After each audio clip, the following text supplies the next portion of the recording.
and welcome to episode 207 of Flix and a Six, the number one podcast among Inisherin Banshees.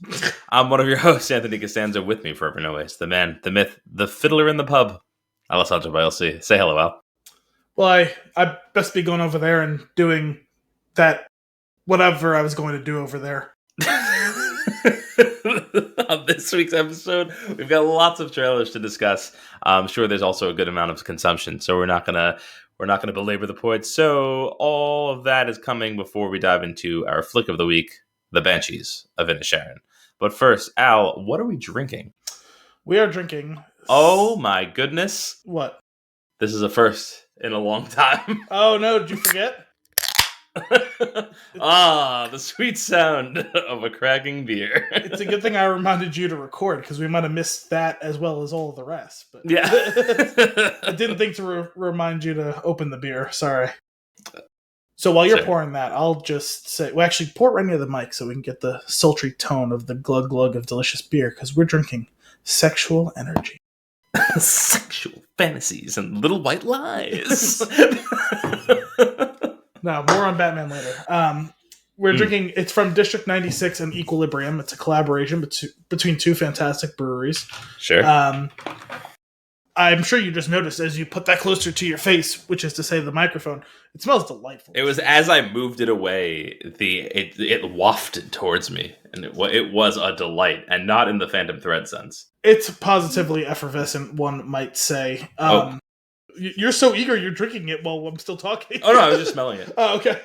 I would never.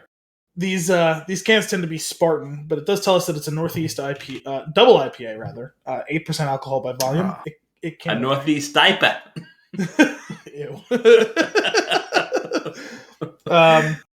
Gross. It came in a pint as we prefer. It's naturally processed, unfiltered beer. Canned in New City, New York, again in collaboration, as we said, between Equilibrium and District 96. And that's about it. We got a thick white band topped by a slightly less thick yellow goldenrod, maybe, band. Sure. That's our can. That's it. That's it. Not much. A stencil spray painted District 96 on the side. And as well on the top where we have that stencil, like military issue type of lettering District 96, as well as the more script-like Equilibrium beneath, as is common to their respective logos. So now, would you like to? I would like to get into this. I will note that it looks it looks like orange juice with all the pulp.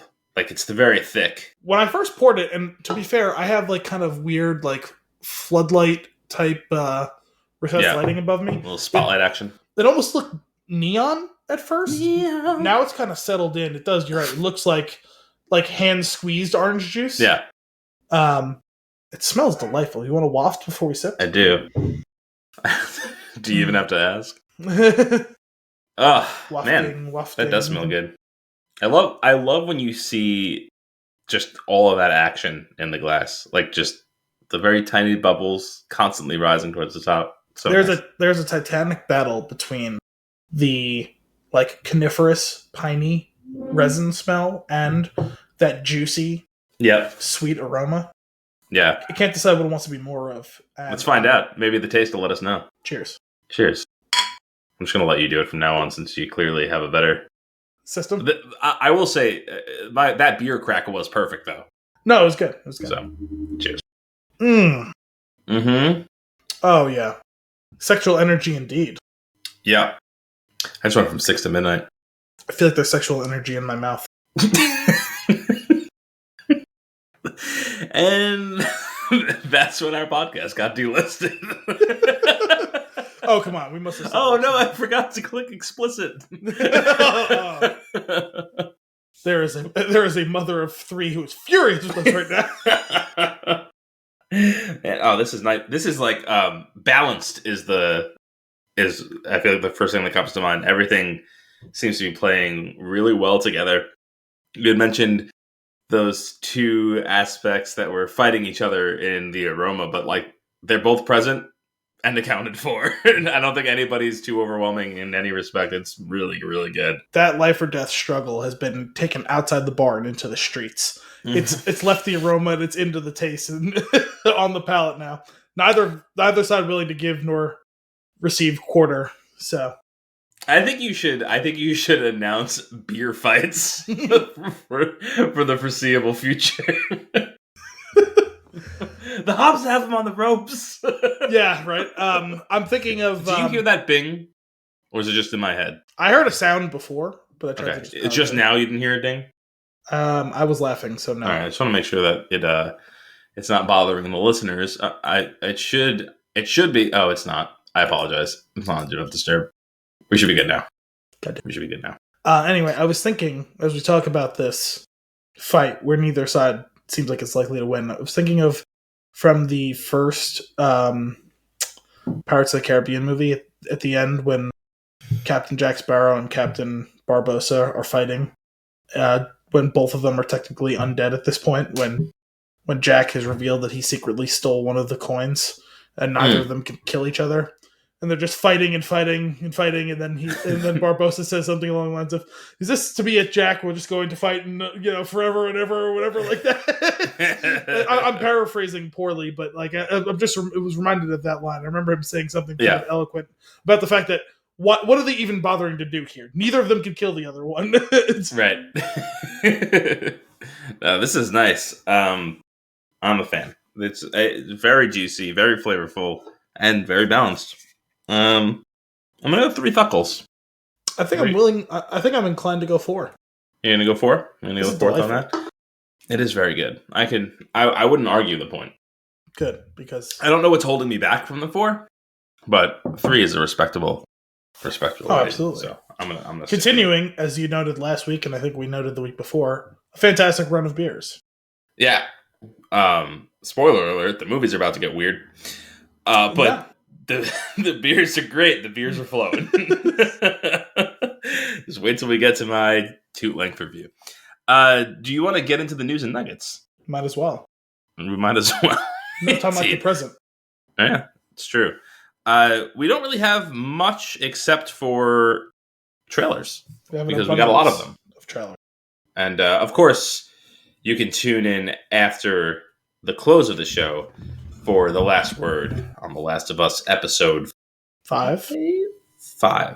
And I'm going to tell you now, because our show is long. So, if you'd ever like us to review a specific movie, or you have news or nuggets for us to discuss, you can send those requests to flixandthesix@thespintune.com. I realize I should probably be getting ahead of it with that. Yeah. Rather than waiting until 3 hours in. Or like 3:15, which we had last week. It was a lengthy episode. That's what happens when we miss a week. It's true. It's true. Which trailer do you want to start with?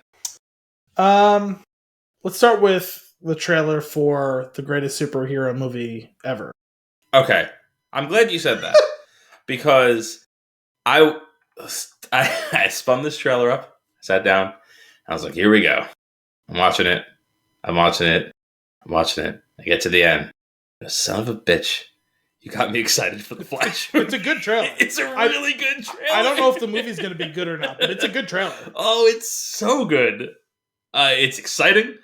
I forgot, since it's been a while since I watched any of the other Zack Snyderverse movies, that I actually did. I do like Ezra Miller as the Flash. The quirky Flash character works. I'm cool with that. Regardless of what they may or may not be doing out in the world. But I mean, we knew it was coming, but boy, did they get me with the music when they reintroduced Michael Keaton's Batman. Oh, I know. That is one of the all-time, like, we love the Nolan Batman movies and like the dark, ominous tone. I mean, the themes in those. But that Keaton, Elfman, Burton, so good Batman theme is elite. It is. It's just, as much as I love The Dark Knight, this is the first real Batman that I was ever introduced to. So it's exciting for the return. Also, does he look exactly the same? He looks to me to be exactly the same. Michael Keaton? Yeah, in the bat suit. Well, and I was obviously, gonna I know say, it's just a chin. You don't see most of his face. You see the outline of his mouth and chin, and like the circles around his eyes. So his face looks wider. Weathered. It's it's exciting. The Ben Affleck piece of it, I was fine with too, just because obviously that's how this Flash was introduced to us. So I think that makes sense. I like that. I'm okay with that version of the Batman. It's just the movies were rough. Yeah, I mean, it makes sense. We know we're going to see different things from different timelines. I'm sure, even though this trailer showed us probably a bit too much, it needed to show us something to actually get us to halfway care. And so we knew to an extent that we were going to be seeing some things that we'd seen in the past. So yeah, do we get a hidden Christian Bale Batman at some point in the movie that they hide from us really well in the promotional material? I mean, it's certainly possible. Two Batmans, like we were able to do it with the Spider-Man movie, right? Mm-hmm. Because that was the main event, was getting the two of them, and we got a smattering of their, villains as well. Some more so than others. Right. This one looks like it's going to be trying to juggle even more.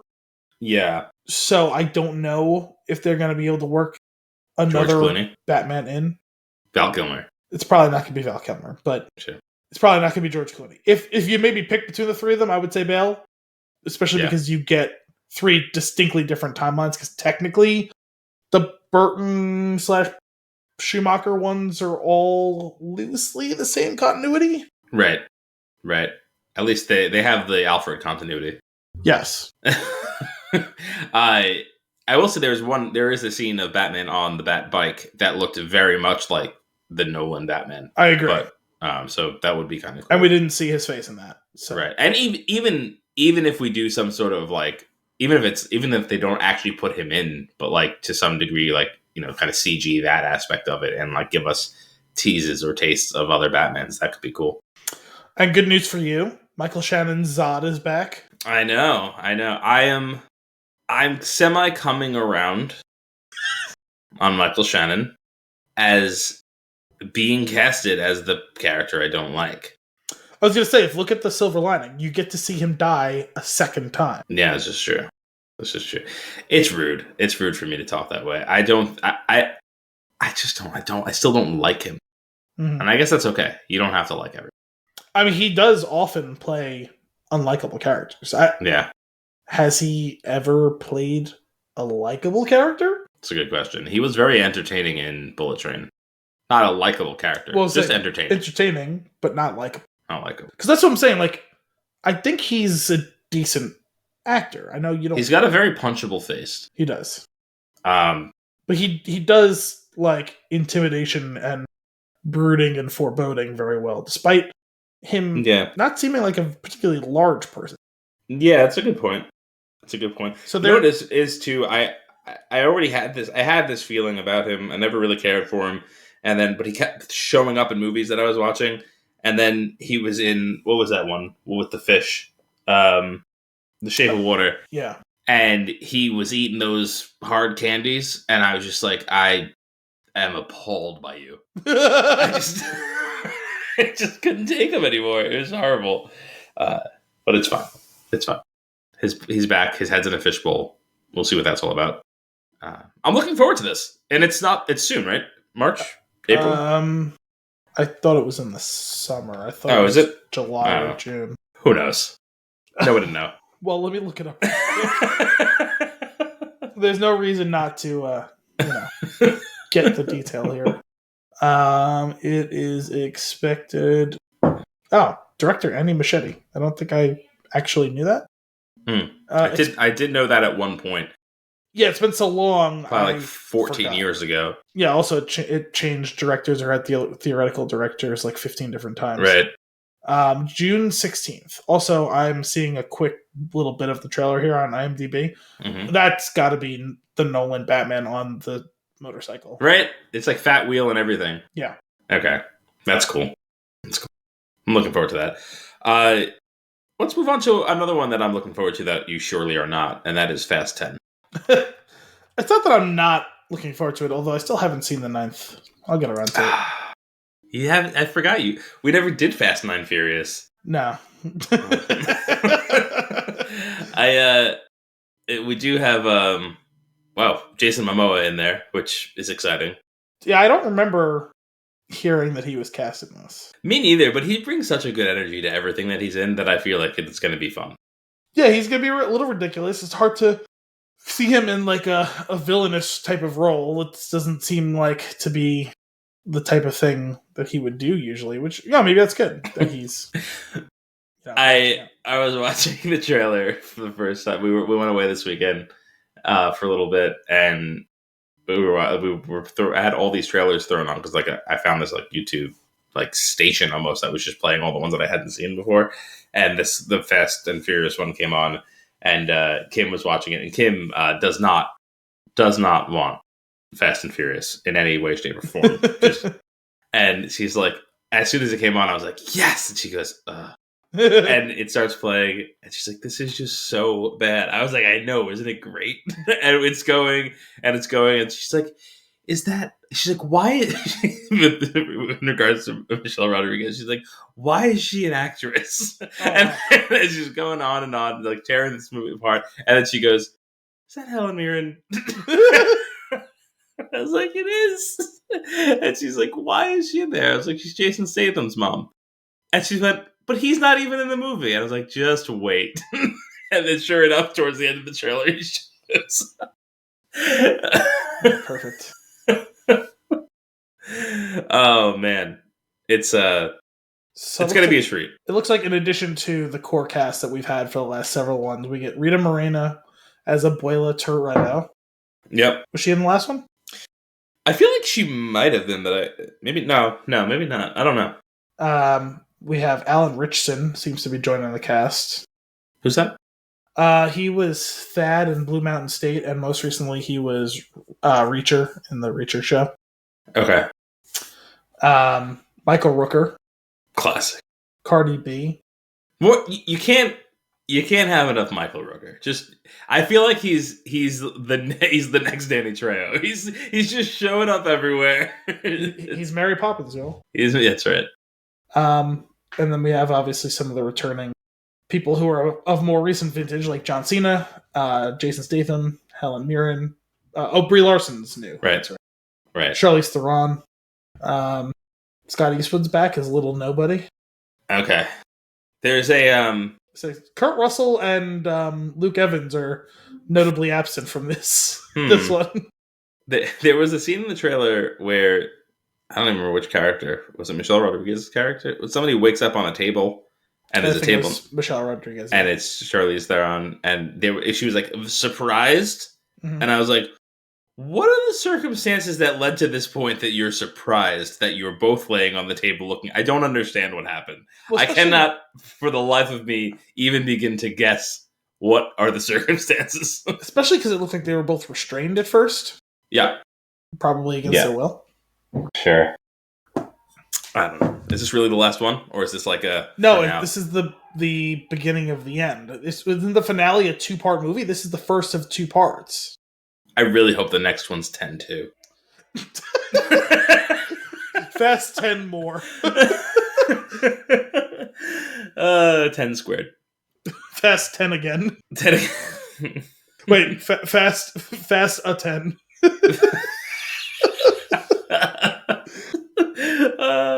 But it's got Chris Pratt as Mario.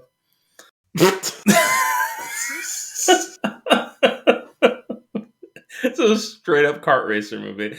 At the end, they were like, me, Mario. Yeah. At the end, they were like, we're gonna like get to the bottom of this like we used to or something, or like we always did. And it's like clearly a street race again. And I'm like, what? Okay, I already saw all of the chaos that's going to ensue with these characters. I sure hope that we somehow go, we're just doing too much damage. Let's race for it. I mean, it seemed like that's what the trailer was hinting at, honestly.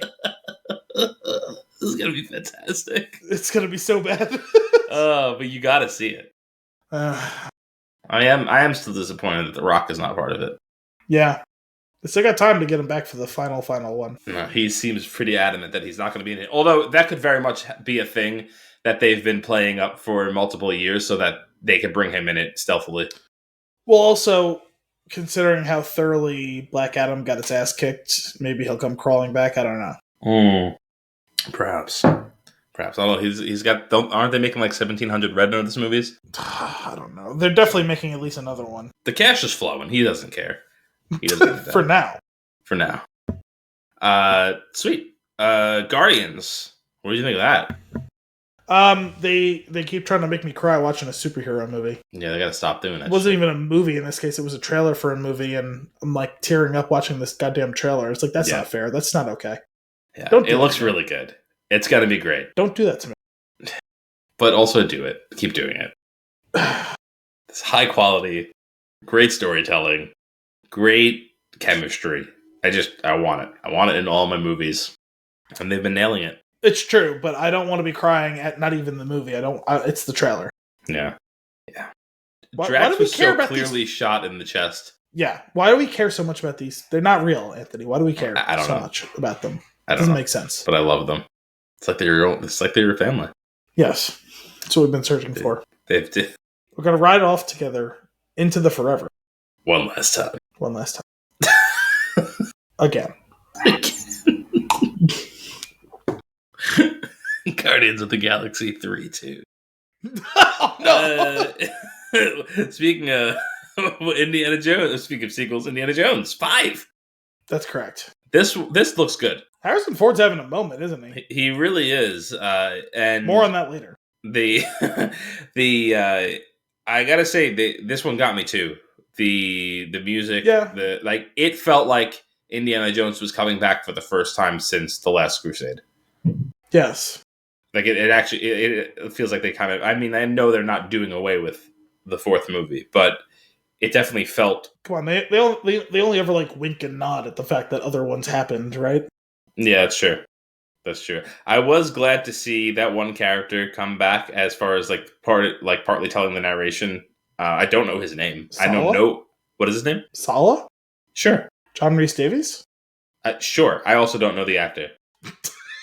I really got not much for you. He has a fez. Yeah, that's John Rhys Davies. He's great. He's fantastic. His name was Sala. That's awesome. I'll never forget when he brings the camels and he's like, I asked for horses. Not only that, no camels. I said no camels. That's 4 camels. But very cool. Yeah. Looks fun. Also, I don't know what the de-aging is about. Like if we're going to be going back and forth in time or what. Well, I don't know if it's back and forth, but they've been pretty clear. There is going to be some sort of sequence, like flashback sequence. Yeah. To fill in the gaps as to how he has in the trailer, he says, "Are you still a Nazi?" So clearly this is someone from his past. Right. Yeah. And it definitely seemed like it was going all the way back to Raiders. Well, it's certainly going back to Nazi Germany era, so somewhere in the between Raiders and Last Crusade times. Also, until now, I didn't realize Mads Mikkelsen was the main bad guy. Yeah. I don't know if I just missed that or if I totally forgot that he was cast like 6 years ago or something. Similar to the director of The Flash, I feel like this is a thing I didn't know at one point. Yeah, that's probably true. Overjoyed as always because how big a fan of his work I am. Yeah, absolutely. Can't go wrong. Down with that. And that's June. That is June. Sorry. Fast 10 was May. Flash was June. I thought this Guardians is May? Guardians. I assure you that I'm not looking for the old guard before I'm looking for Guardians 2 on IMDb. Guardians is May 5th. Okay. And then Indy... June 6th. Oh, okay. There's something else. Oh, that was a guess. I Oh. June 30th. All right. Not so bad. There was something else that I wanted to mention from the indie trailer, and it's... Well, looking at the dates, I lost it, so I don't remember what it was now. But... Baby Waller-Bridge? No. Oh, that's what it was. You asked about the de-aging. I actually read kind of a long interview with him a few days ago. Mm. And they asked him about the de-aging and how he felt about it. And what was cool is he's like, oh, I understand like people's like. Sorry. There was something flashing on my screen and I needed it to stop, so I clicked it, and then I don't know, it threw a million hearts at you. Yeah. Just totally took me out of it. So anyway, he was talking about the de-aging, and it was something along the lines of, he said, for that sequence, it sounded like it was just one sequence, really. Mm. What they did was they shot the whole thing, and then they took him. I don't know if it's just from the other original trilogy or if it was all of the movies he made in that time, and they poured over every single frame and they matched the position of his face to the position of his face in the scene they shot. Whoa. And they just grafted it over, like, frame by frame. Bananas. So he's like, yeah, I understand like why people are kind of, wary about this technology. And all. He goes, but it's me. I shot that whole thing. Mm-hmm. And then they took me from back then and just kept putting it over my face, frame by frame. So that's so cool. I'm curious to see how that looks in not 1.5 seconds of a trailer.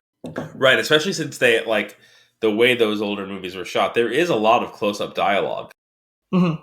So, like, that could work really well. That's awesome. But yeah, they said they literally, like, poured through every frame until they found him turned at the exact same angle, and they, like, popped it over his face and popped it over his face, like, every frame or something like that. I thought it was really cool. That's awesome. That is so cool. Nice. Well, I'm very much looking forward to that. Last but not least, we did get a Ted Lasso Season 3 teaser.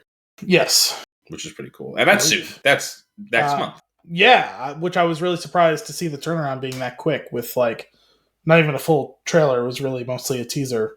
Yeah. I forgot what the date was, but yeah, it was March something. That's awesome. I mean, there's not much else to say about that show. It's perfect. I can't wait to watch more of it. Yeah. So I'll be excited to actually be up with it in the moment and all. Oh, what are we going to call that segment? Ted Lasso. Oh.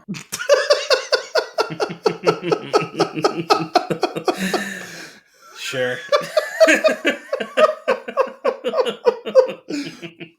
I mean, that's the fastest I've come up with one. I'm not going to say it's my best work because it's not, but I'm weirdly proud of it. I'll allow it. Do you have anything else for news and nuggets? No, that's it for now. Nice. Look at record time. Let's get into some consumption. Okay. Oh, what are you consuming? Oh, today I consumed too much. My eyes were bigger than my stomach for dinner. Sure. And that's a Trojan horse into I ate a bunch of leftovers, most of which was from Super Bowl. And I wanted to foment a conversation between you and I about Super Bowl fare, because we always talk about what we had for the Super Bowl. Sure. I made, for the second consecutive year, chili recipe that I stumbled upon / slightly tweaked to make a bit my own, but I just adore this chili recipe. So it was so I'm gonna need that recipe. Sure. I love a good chili.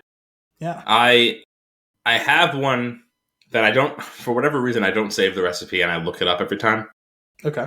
And it requires a bizarre amount of digging. Years ago, you remember the website The Chive? I don't even know if it's still a thing. I think it's still a thing. I'm aware of it. They had some funny stuff, and one of the things was a chili recipe, like, that was posted, and it was like this, and like almost like a stick figure style character pointing at the ingredients and saying what to do with them. Okay. And it was funny when I read it, but I was looking at all the ingredients. I was like, this feels like the exact right amount of each of these things. And I made it, and it was fantastic. So I would look that one up again, and in a similar fashion. I would tweak it constantly, like a little bit of my own flair on it. But I do love me a good chili. So next time I make one, I would like to actually write down what I'm doing so that I can make it faster. Because I'm always like, I'm all for winging it, and it always comes out good. I know how to cook, and so I'm like not afraid of it coming out bad. I just like sometimes I don't want to think about it. Like I would like the chili faster, so I could like I don't know the day before maybe I can mix the dry seasonings and have it ready to roll. You know what I mean? Like versus like throwing it in, doing a taste test. Like just I know this amount works with these ingredients, so let's just do it and then be done with it. That might be nice, and then I could have chili. That's true. That's fair. Do you do beans in your chili? Yes. Yeah, same. I know some people are like, grow up. Some people are like about a lot of things, and they could just go away. Well, don't get me wrong. There are foods I don't like, but Sure. To me, no. But there's like the whole like, well, it's not chili. Then it's like just fuck you. No, I disagree because I think just about every chili I've ever had has had beans in it. So, mine also has corn. So deal with it. Mm. Same. Now I will say little sweet pockets. Yeah, I will say that most chilies I've had don't have corn in it, but yeah, that's true. It's okay. It's allowed to happen. And if what kind of peppers you working with? So I actually didn't really do much in the way of peppers. I know a lot of people like to stew their peppers and all like that. I did dice up a jalapeno. Okay. So like the gist of it is onion, shallot, jalapeno, garlic, ground beef. Main spices is just regular old salt, pepper, cumin, and chili powder. Mm-hmm. And you're gonna put some beans, some corn, and some white vinegar. Get a little bit of vinegary action. Cool. It's uncommon, but it gives that little hint of a bite to it. Not in the way of spice, but just that sharp finish to it. Yeah. Beer. I usually try to put the darkest beer I can find. And as anyone who is making a nice chili, which needs to be stewing for hours, what you want to do is you want to take 2 of those beers. You're going to open them both at the same time. And as you're pouring the one in, you're going to start drinking. You drink that while you're making the chili. That's right. You know what's funny? That's part of the recipe that I'm talking about. Yeah, absolutely. There might have been 1 or 2 other odds and ends, but that's the gist of it. I generally I love poblano peppers, so I'll use a good amount of those in there. I do some unconventional things, like I will dice a carrot really small. I'll dice some celery really small. It just adds a bunch of flavor, especially during the saute process in the beginning. And I usually try to incorporate some sort of finely chopped green into it as well. See, I would rather just garnish, maybe. That's fair. I try to make like a whole, like balanced meal out of the entire bowl. Like, cause I mean, if I'm making like a, for like a let's have some chili this weekend type of thing. But normally my chilies are like something that I'm gonna have like for a weeknight dinner and multiple times that week. So it's like it encompasses everything I need to in a bowl. Yeah, that's fair. But, you've got a legume, you've got corn, starch, and you've got a meat. So to me, that's basically a complete meal. And considering I also had a little crudité out, got some veggies elsewhere. So nice. That was it. I made a buffalo chicken dip, which nice. I have enjoyed many of. I've never made one myself. I know it's not super complicated, but I love a BCD. I was looking around a bunch of different recipes, and I kind of Frankensteined a few of them. But the crucial thing I added to this was because I wanted something to be a little unique, because there's a lot of generic sameness to them. So I saw one of them mention, if you want to get adventurous, why don't you, when you sprinkle your cheese on the top before you kind of bake it, why don't you sprinkle some blue cheese in there? Yeah. So I'll do you one better. Because I saw one recipe saying, whatever, you find a nice sharp cheddar or something like that, half mixed in with the chicken and the hot sauce and the sour cream, and then half sprinkled on top. I incorporated the blue cheese in, not on top. I bought a big old wedge of Irish blue cheese. Okay. Chopped that in half. Incorporated that inside, like I said. So it was kind of all encompassing within it. Yeah. So fucking good. Nice. So fucking good. Do you do beer in your buffalo chicken dip? I did not do beer in the buffalo chicken dip. Okay. Cool. I love it. Riri normally makes buffalo chicken dip for whatever things that we have. So if she comes to the Oscars, there's a good chance that there'll be buffalo chicken. Nice. Wow. Also, sometimes I forget that we're doing a podcast. That's my cousin Marie. Yeah. No, for those of you. Sometimes inside jokes need to be inside jokes. And references too. Because that wasn't exactly a joke. I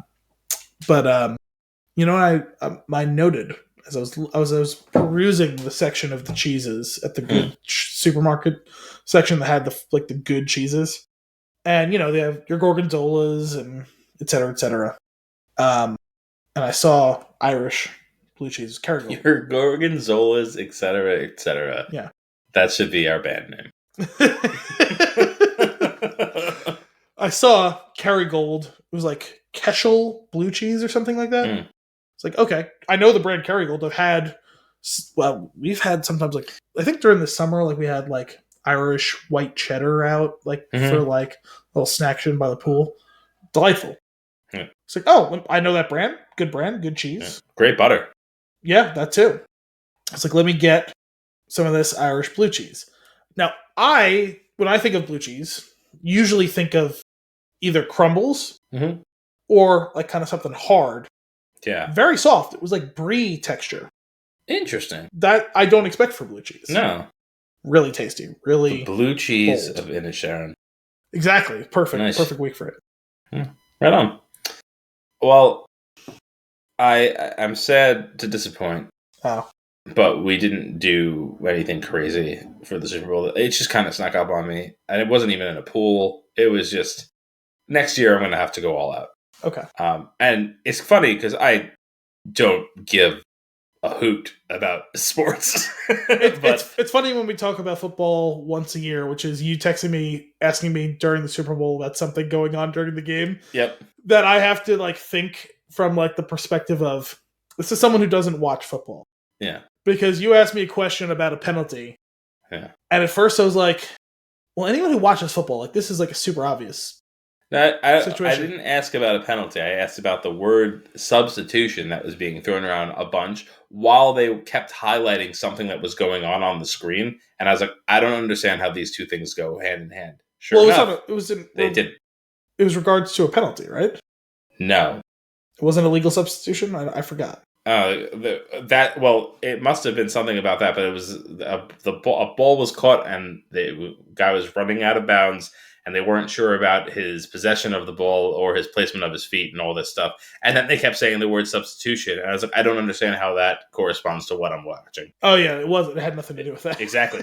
And they kept playing the clip, and he kept saying that word at the same exact time of the clip, and it was purely coincidence. Yes.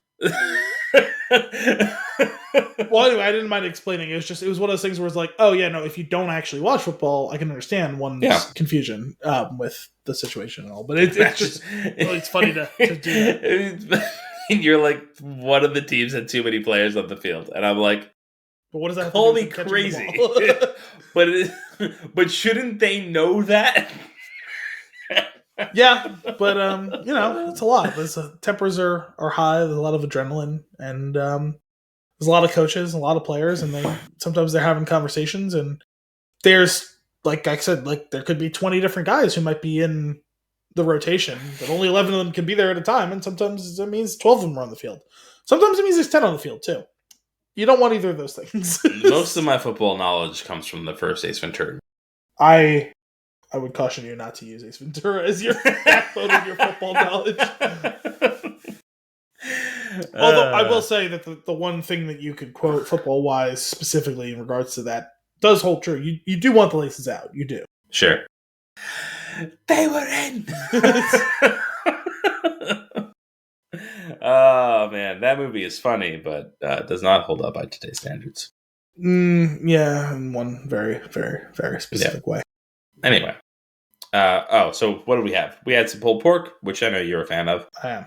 We had some guacamole, which Classic. Is always great. We have pigs in a blanket, which is becoming a tradition of my mother. Usually buys them for New Year's Eve. People go to my parents' house for New Year's Eve, as you know, and she usually buys pigs in a blanket, and probably for the last 10 years has forgotten to make them. and then subsequently would bring those over for the Super Bowl. Well, it's either forgets to make them, or she does the thing like that my mom does, where like my dad buys 200% of the food we need, and then picks one or two things to just hide away, and we only make 180% too much food. No. It's definitely that she forgets, because every New Year's Day, I'll go back for breakfast, and she'll open the freezer to get something, and she'll be like, "No, I did it again." See, I just assumed it was one of those things where like your dad's like, "Oh, I'm going to bring some food home from the pizzeria," and your mom's like, "Okay, just don't bring too much," and then he brings too much. Sure. And like, well, I guess we don't need to make these now. Yeah. So, speaking of your family making far too much food. By the way, I hosted. My parents were gone. Yeah. No, that's fine. I hosted. Mm-hmm. We made an appropriate amount of food. That's good. There was just a nice, healthy amount of leftovers. Where like for dinner ate half of the chili that was left over, and the last of the chicken dip, which was like I was eating it while I was waiting for the chili to heat up. Sure. So like it was the proper amount of food. The appropriate amount of food. Leftovers, absolutely love them. But I've been to your house a number of times for holidays and not holidays, and it's like you're cooking for 50 people. Mm-hmm. It looks fantastic all the time. Although I will say, the other day, Kim and I went food shopping, and I saw some really delicious looking lamb chops, like the little guys. I was like, man, I always love those. And on Easter, your dad knocks it out of the park with those. And then I was thinking, I looked at them and I was like, does Uncle Pete mortgage the house every time he makes dinner for us? Because I'm fairly certain you have the remainder of the lambs available that year.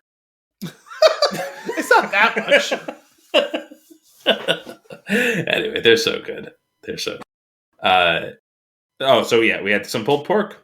We had guacamole. We had the pigs in the blanket.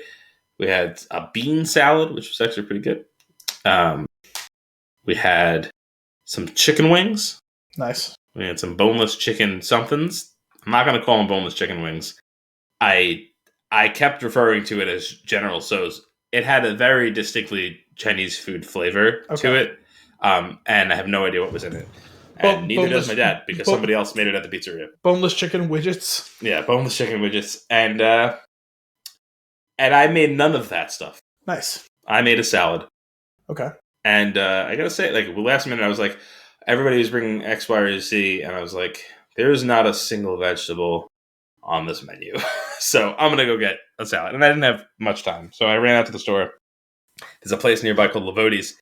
They have big family-style salads pre-set up with the dressing on the side, or no dressing, depending on what you want, and then you can just kind of mix it up together. It's like, oh, great, I'll just go grab one of these real quick, bring it home. I picked it up, and I was like, walking around the store to see what else they had, and I was like, whatever made me look down, I'm glad that it did, and I looked at the price of it, and I went, absolutely. that is absurd. I was like, I'm not paying 4 times the amount for these ingredients because you chopped them up. 4 times is too much markup. Yeah. So what I did is I went back and I bought just the spring mix, the organic spring mix bucket. Classic. And then I went to the antipasta section and I bought a Mediterranean mix, it was a pitted one, which is great. So it was I know you're not a big fan of, you don't like olives, right? No, I love olives. Oh, you do love olives. Okay. So I like the Sicilian and the Kalamata. Okay. So this was pitted olive salad. So it was Kalamata olives. It was Sicilian olives. There was those red ones in there too. There's a couple of other ones in there. There was a few of those mushrooms that are marinated. There were some sun-dried tomatoes and a couple of other random things. I grabbed that, and I grabbed a little bin of imported aged provolone. Nice. And I was like, I'm just going to chop all of this stuff up together, make my own dressing, and throw it on top of the greens. Better yet, I'm also going to chop the greens. So I did all of that, chopped it up. It ended up being the same price as the big thing, but far better ingredients and more interesting stuff in there. This was some of the best cheese I have ever had. And it was also the bulk of the cost. But it was delicious. It's always nice when you get a really good cheese in your life. Because cheese is like good, right? Yeah. It's like pizza, which, obviously there's a correlation there. Like, That's true. sure. Like, even like your average pizza. Except two boots. Have you ever had two boots pizza? No. In Italy? No pizza is better than two boots. Okay. No, my point is, sorry. If you have real, we're not talking Domino's, right? We're talking like a pizzeria. Mm-hmm. It's rare, really rare. I don't want to say impossible. Rare to have bad pizza. Like, bad pizza is like, it's fine. I can eat it. It's fine. Yeah. But when you get the good pizza, that's right. You're like, oh yeah. Same thing with cheese. Like, as long as it's real cheese, sure, you're gonna enjoy it. It's cheese. Right. It's fine. It's solid. But when you get the good cheese, oh yeah. You gotta love a good cheese. But so we made that salad. That was great. Had that in advance of stuff. When we had the pulled pork, I think my dad made the pulled pork. My mom brought some onion rolls to put it on. You don't like onion? Not for the most part, no. I know. These rolls were pretty good. But I put a little bit of the salad down first on the bun, then the pork, then a little layer of remaining guacamole, and then it just a smattering of hot sauce, and it was really good. So I like to throw a little coleslaw on the pulled pork, but we didn't have any coleslaw, but I'm definitely I'm with you on that. All right, sounds like we had we partook. I had Mexican tacos tonight also. Nice. So it's a good day. What else are you consuming? So I have been watching The Bad Batch this season. Okay. Say that by and large, it's been fine, solid, but I don't love the approach. I think it's been a little too episodic, a little too unguided for the most part. Okay. There's been 3 standout episodes in the season, I think. Like, really good to solid episodes. One followed one of the Bad Batch because there was a schism sometime during the first season, and one of them went their own way. We don't see him too often anymore, but there was an episode that was almost entirely devoted to him. Really strong episode. It was like the second or third episode of the season. Okay. Last week, they released 2 episodes on the same day. And it was like episodes 7 and 8, I think. Tied up storyline, like 2 episode arc. Really strong. Cool. And part of the reason it was so strong was because they got back into what made the Clone Wars great and Rebels great. It's part of what made Andor great. They got into the nitty-gritty of what's going on. Yeah. This is like a snapshot in time. How are you? You got a snapshot in time of what's going on in the galaxy right now. And far away. Yes. It's a time period, right, where we're pretty close after the events of episode 3. Some say a long, long time ago. Wow. Okay. I'm sorry. Go on. When is it? When is the time? So the way that the final episode of Clone Wars went down, it actually led right up to episode 3, because you see Order 66 start to take place. And then some of it didn't have anything to do with it, and then it kind of wrapped up with like the ending of episode 3, basically. Okay. The Bad Batch itself takes place like right after like the funerals and like the Galactic Empire has been created, right? Like, what do we do in the immediate aftermath of like war? The clone army, or the clone army is now the army of the Empire, and the Confederacy is now back in the fold, more or less, and the droids have been decommissioned and all that stuff, right? So we're talking about, we've only been maybe a year-ish at this point past the end of episode 3 at this stage of the Bad Batch in season 2. So we see a little bit of what the Senate's doing as a storyline that's been going on through the first 2 seasons of the Bad Batch has been, as the clones age out, how do we supplement them to maintain a strong empire? And how do we plan for when the clones will be no more? And so, I mean, I'm guessing you don't care too much if I spoil. No, you can tell me, because I'm so far behind on some of the animated series that... That's fine.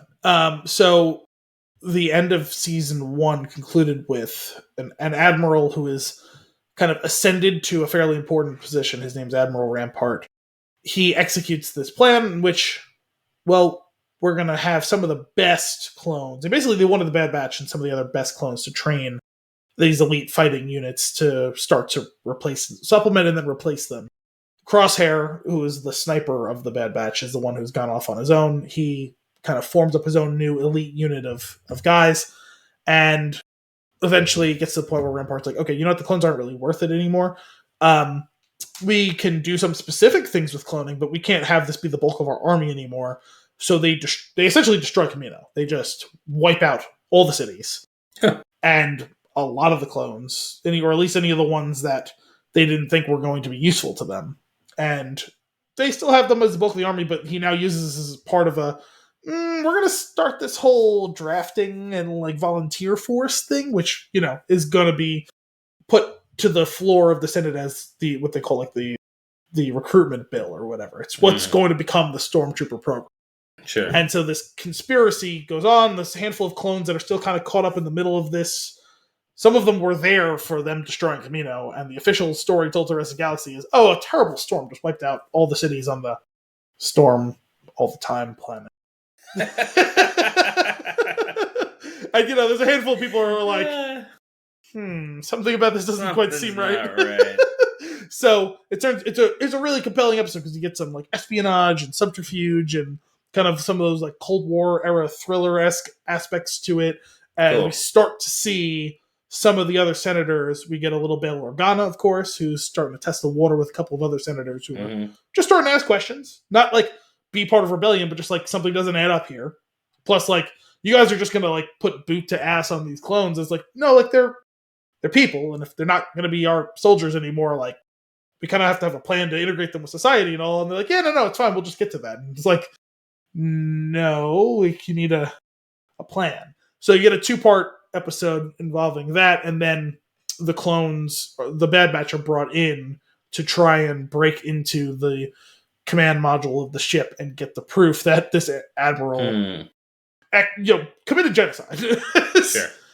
So it was a really strong 2-episode arc, followed up by going back to some light to medium genocide. Yeah, no, it was fully medium genocide. I might have been involved in some medium to heavy genocide. Yeah. Also got a truly, I just wasn't expecting it, but it was fantastic. A very brief appearance by the Emperor. Ian McDiarmid came back to throw a few lines in. Nice. It was great. Especially roll it again. Yeah, well, it was great because they're getting into this whole pissing match on the Senate floor, and all of a sudden this chamber opens in the middle of it, and this thing just rises up, and it's just the Emperor, and it's like, oh shit. It's like, hey buddy, where you been? That's cool. But yeah, no, it was good. And then they followed up this week with today's episode with back to the episodic stuff. Now, to be fair, it was a solid episode in its own right, but it's just they gotta strike a better balance. And I was hopeful that maybe they're just trying to set the table, because even when some of those episodes weren't super important, there was still some table setting stuff going on. Sure. That I was hoping that maybe they were going to kind of, like that's the first half of the season is kind of, we're just putting the pieces on the board, and then we're really going to like go for the second half, most of the second half. And to be fair, maybe they will with most of the rest of the season, but it was just a little discouraging to go right back to that after having 2 strong episodes like that. Sure. Yeah, that can be a bummer. I definitely remember I remember feeling that way, like in pockets during Rebels, of like, this is really, really good. I'm super engaged. To okay, yeah, and maybe I'm misremembering it, but I just thought the balance was better on that show overall. It probably was. I watched it all at once. I mean, I binged it too. Yeah. Well, I binged it up until the last season. I watched the last season concurrently. Gotcha. But overall, I enjoyed it. Thought it was worth the ride. I think it would be cool to like, if somebody's keeping a running list of Star Wars movies / shows to watch chronologically. Oh, like, Disney Plus does it now. But like, will it also break up a season of a show if needed? Do you know? Oh, I haven't checked into that, but I know that's what I want. They have like a sub tab now of Star Wars that literally says Star Wars chronologically, and so it'll say it's literally listed Episode 1, Episode 2. The Clone Wars, Episode 3, The Bad Batch, Andor, Solo, or That's sorry, cool. or sorry, it's probably Solo, Andor, Rogue One episode 4 or Rebels episode 4. You know what I mean? Like, Yeah, it's literally, that's how it's presented. that's cool. They actually break up the timeline. Like, so, like, you know, and then when you get to episode 6, you know, it'll go straight to Boba Fett and the Mandalorian, you know? Nice. That's cool. And that wasn't always there, but it's cool that they have that in there. I take it. Awesome. All right. I haven't consumed Hogwarts Legacy any further. Okay. Only because I got hooked on this silly game called Vampire Survivors. I have heard of it. Okay. I do not understand why, but I am so... You know what? No, I take that back. I do understand some of the reasons why. I'm absolutely just hooked by this game. It is so much fun. It's run-based. Their runs are 15 to 30 minutes, depending on the level that you choose, and your ability to last the entire run. And it just gets more and more interesting every run you play. Because, like, at first it's, okay, I see how this is going. I can't imagine. I mean, like, I got to you get to like level 15 the first time you go through it. You're like, okay, maybe like, I don't know what the highest, like, high level achievement would be in this game, but like, it's probably not that high. And then you start to get more powerful and understand more about the game mechanics, and you're getting into like the 50s, and then you're getting into like the 70s, and then you're getting into over 100. And like over time, the game just evolves in so many interesting ways that I'm just like, what next? And it somehow keeps it like, there's always something. So far for me, there's always been something to try to do. Like, first it was like, I want to try to get enough gold to buy all of the unlockables. And then it was like, I found out that there's secrets in each level. I want to go unlock the secret in each level. And then it was like, there's other types of secrets. There's weapon combination upgrades that make you more powerful that you could try to get to a higher level because you're more powerful. Like, there's just always something. Each run, I feel like I discover some new thing that I want to try to do. Yeah. And the music is great. The art style is fantastic. And I've been playing it with my buddy B. And it's not a multiplayer game, but we're playing it at the same time and like just kind of talking about what's going on the screen. Is it like a side scroller? Or? Yeah, it's 2D. Some levels are, you can go in any direction. Some are pretty much up and down, where there's like obstacles on the right and left, so you won't be able to go far left and right. Mm-hmm. And there's some that are the opposite, where you can really go left and right and not much up and down.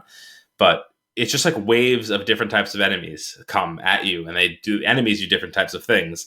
And the enemies get stronger and stronger as you go on further and further. And every time you level up, you get an item, and it could be a passive or like an offensive or defensive type of thing, I guess. Oh, no, a passive versus like an active type of weapon. I'm going to say one is like an actual weapon, and one is usually like an augment of some kind. Okay. And like you have like six slots for each of those types of things.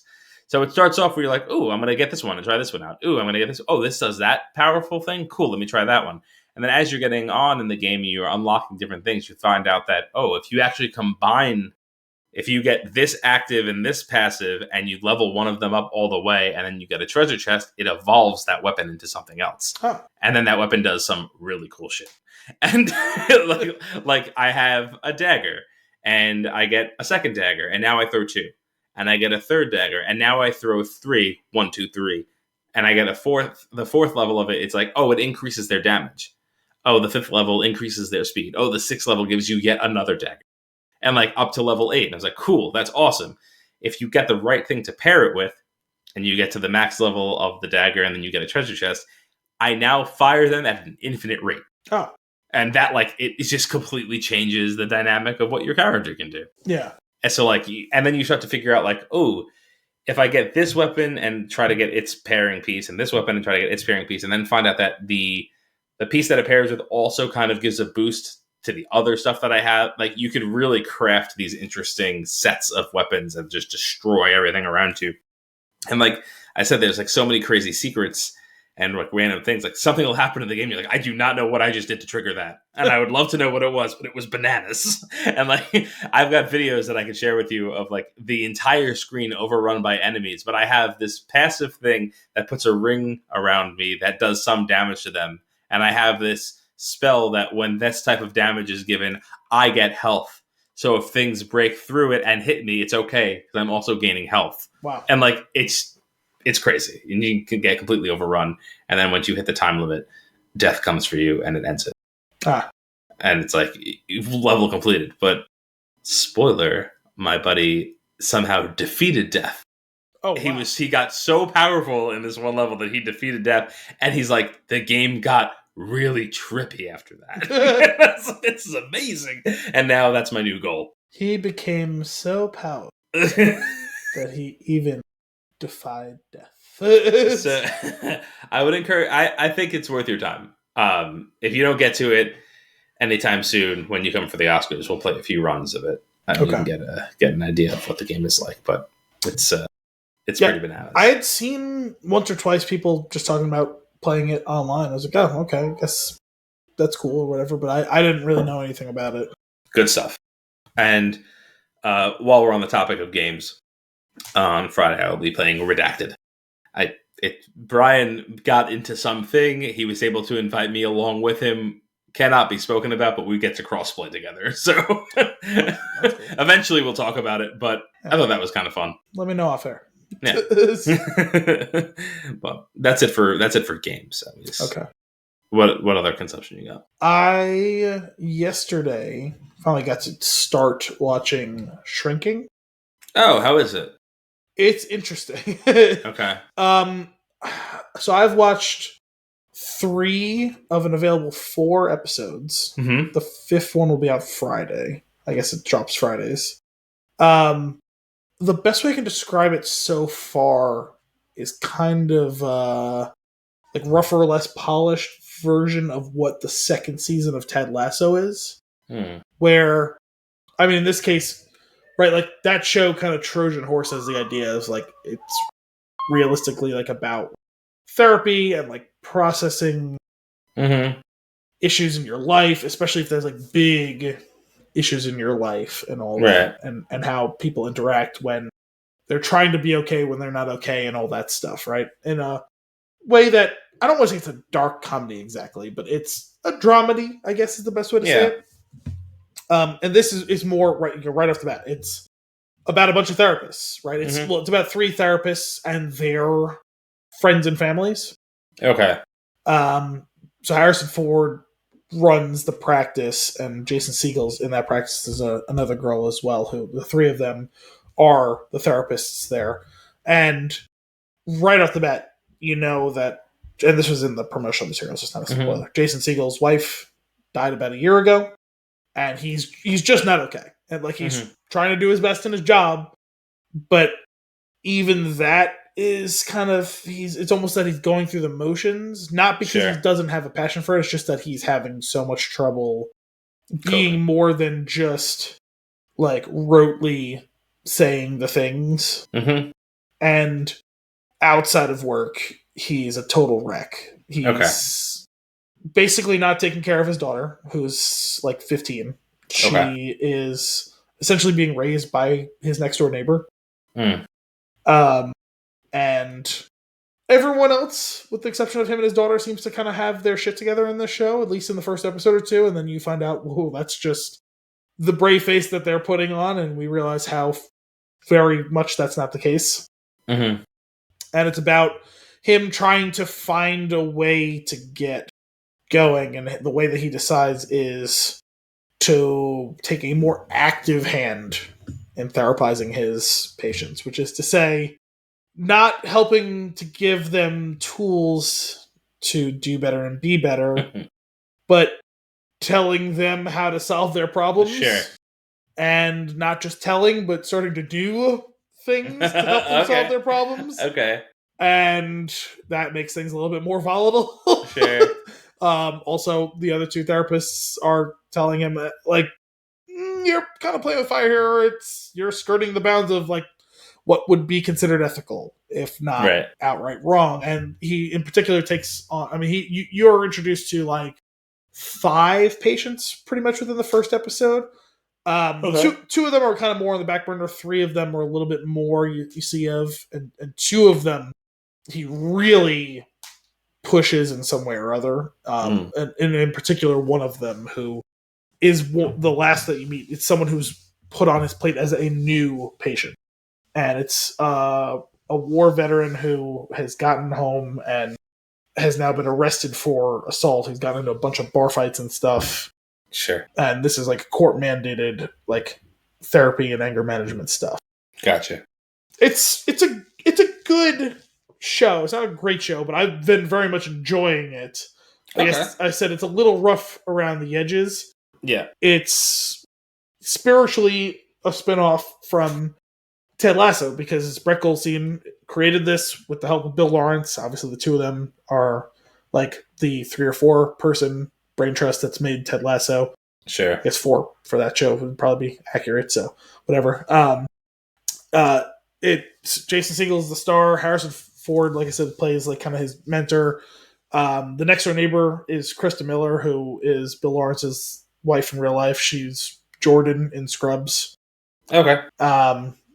And I think those are all like the recognizable faces. There's a couple other people who are like, oh, I've seen them in nothing or whatever. I've been wanting to watch it. Yeah, no, I was like, you know what, let me throw this on. Last night I had finished watching this week's movie, and then I was like, all right, I don't really want to watch something long, and all these episodes are like 30 to 38 minutes long, so thanks. I was like, let me throw one on, watch 2 episodes today before we got on recording, so I've been enjoying it. It's interesting, it's fun. It can pivot really hard from kind of hilarious to this is a bit sad. Yeah. But it's been interesting. I definitely recommend it as a give it a shot type of show. Cool. I will. Kim and I started watching Killing Eve as of the last time we recorded. We're about halfway through the first season. It is decent. Okay. First episode was really good, which is funny. Yes, I remember you were very surprised by this. But then, like, the pacing seems to struggle for the remaining episodes, for the rest of the episodes that we watched, where I was like, but you had it. Like, what? Where's the disconnect? It's funny, because I've heard, like, nothing but good things about the first season. It's not bad. It's just, I just feel like it started off really strong, and maybe that ended up hurting it a little bit for me. It's like, I've been watching it and, like, not paying attention, but, like, occasionally finding myself disengaged from what's going on. But eventually it picks itself back up, and it is good, and it is like, I am curious to see like where it's going and what's going to happen. I do think it needs to get a little bit back on track as far as the pacing, so that I could be more engaged with it while I'm watching it, which is not a place that is a shame, because I feel like they've got something there, but like the execution it's faltering right now for me, but that's fine. I'm definitely going to at least finish this season, and I'm already planning on watching the remainder of it, because I'm pretty sure it's only 4 seasons. Something like that, yeah. So why not, right? But it's good. It's interesting. So I mean, there's some crazy stuff that happens where you're just like, whoa, like shock value, like what's up? So that's kind of cool. And I did just start watching the final season of The Flash. So very Flash-centric episode today. I think it would be really cool if they cross over that in any way with the with this Flash movie. Well, we waited for that for how long with the Defenders shows, and it just didn't happen. So I feel like if they're gonna do it, and they're already bringing in another Flash from another universe, they might as well. It'd be fun if he was a 90-second cameo, especially because it's like the final season. Like, I don't know if there might be something there though where they can't actually. I don't know, like what the deal is with the rights and whatnot for the show characters versus the movie characters. So, but anyway. I feel like if it was just the Flash, they could do it. I don't know about all the other characters, but if it's just him, you probably could make it happen. Yeah. But anyway, the show is as cheesy and as fun as it usually is, so I'm happy with it. I know they just like introduced a shocking thing, and I was like, it's not that shocking. It was very heavily hinted at, like so I was like, this is just classic CW, and I'm here for it. I'm here for your final season Flash. Well, I'm glad you're embracing and enjoying it for the ridiculousness that it is. Yeah. And I might as well finish up my consumption list. Last thing that I watched Your Place or Mine on Netflix. Okay. Reese Witherspoon, Ashton Kutcher. It's like a new movie, right? Rom-com. Yep. Very, very entertaining. Like, nothing, it's not going to blow you away, but if you like that kind of movie, you like those people, watch it. It's fun. It's good. It's a heartwarming, feel-good rom-com. It's not, the com's never particularly gut-busting. The rom is also not going to make you cry, but it's just, I don't know. It's like a solid 7. Okay. Yeah, if you're in the mood for that genre, you won't be disappointed. All right. That's my review. I know there's been a lot of talk about whatever happened to the rom-com, and it does seem firmly entrenched in like the streamers really are the ones doing it. Yeah. The only one that I've actually really watched that I really enjoyed actually was that one. Jenny Slate one? Yeah, the Jenny Slate Charlie Day one. Mm-hmm. Was I Want You Back? Yeah. That was good. It's a good movie. I definitely have to pick that one up. I love a rom-com. I'm all about it. I enjoyed it. I enjoyed its time. For me, that was that peak era of like 2000, 2010. Oh, sure. Yeah. Do you have a favorite? Like, do you have a go-to rom-com? Go-to rom-com. I mean, I guess probably would be Hitch. Okay. Other ones that like I've seen more than once. Mm-hmm. Because it's not really like my strong. Like I guess I would gravitate more towards like that in show form, like something like New Girl or whatever, which is basically the rom-com equivalent. I've been, you know what? Another piece of consumption. I keep stumbling upon New Girl clips on Instagram, and I cannot help but watch them over and over again. I think I sent you one the other day. They're just they're so good. But as far as movies, like the ones like I've seen more than once is like I've seen The Proposal a few times. I guess if you can accumulate all together, I've seen 27 Dresses a couple of times. Okay.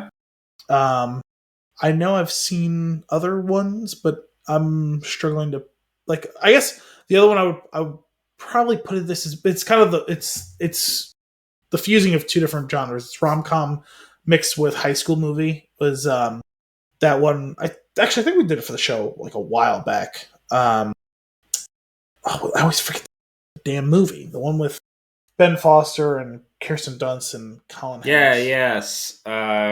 Get Over It? Yes, Get Over It. Yeah. I always want to call it Just Go With It, and that's another Jennifer Aniston, Adam Sandler movie. I always want to call it Just Go With It. Get Over It. That's basically a rom-com. It's a high school movie, but it's basically. But those they have a lot of overlap. There are some that are just high school movies, but that is absolutely. It's kind of a hybrid of those. But I really enjoy that movie. I would say that mine is Just Friends, but I don't have to because that's my favorite Christmas movie. So, 10 Things I Hate About You is. I've never actually seen that one. I probably should. I know a lot of people love. We should movie. Then we should absolutely when there's a lull and we don't know what to do. I'll add it to the list to that backlog list that we have. Yeah. That is what a great movie. I know people love that movie, and I just because I mean when it came out, it wouldn't have been something I would have watched at that time. Sure, and it never ended up happening for me. I love it so much.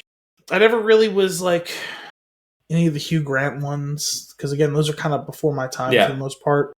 Although I did catch like the last like 10 minutes of my mom was watching Mickey Blue Eyes. She loves that one, which is ridiculous. It's fucking ridiculous. I guess Good Luck Chuck I've seen a bunch of times. Okay. Do you know what's funny? Like you had mentioned, like just Get Over It, like being like it's like that high school type thing, but it's also a romantic comedy. There's some that weirdly do bridge that, like 10 Things I Hate About You. There's multiple romantic things going on at the same time. So it very much focuses on two sets of them, and it is, in my opinion, a rom-com. Whereas like I have do you remember Can't Hardly Wait? They did that on Cinepho. I love that movie so much. I never saw it. I want to say they did it recently. Who's in that? Ethan Embry and Jennifer Love Hewitt.